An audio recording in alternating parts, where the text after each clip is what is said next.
السلام عليكم يا شباب وبنات. اشتريت اليوم اني لابوبو، اشتريت يعني سعره ب5.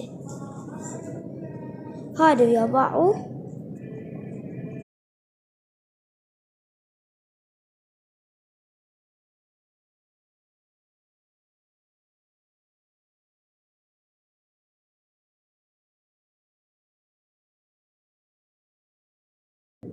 هسه شفتوه اني اشتريته من الولاية.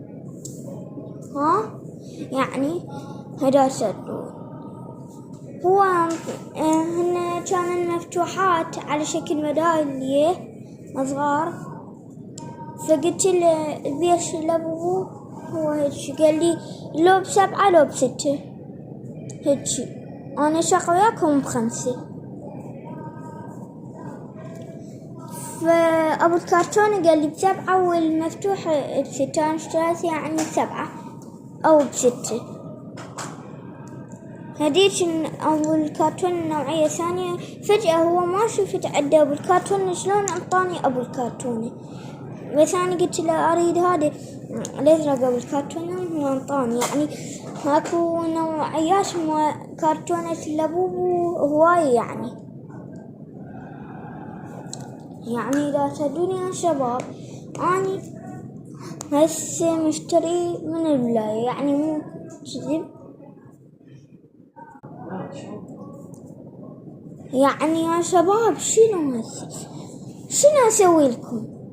يعني نفتحها؟ ما ادري شو وقت تفتحها شباب. بالفيديو القادم يا شباب.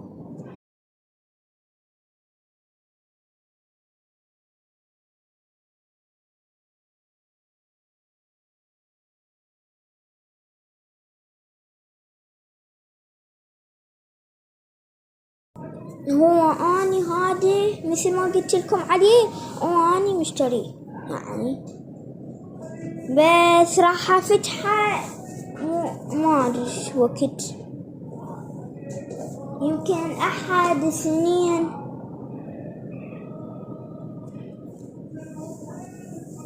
يعني شباب، اذا ترون هذا الفيديو 3 دقائق والكم لا تخافون، هسه بعد دقيقة ويخلص. يعني اني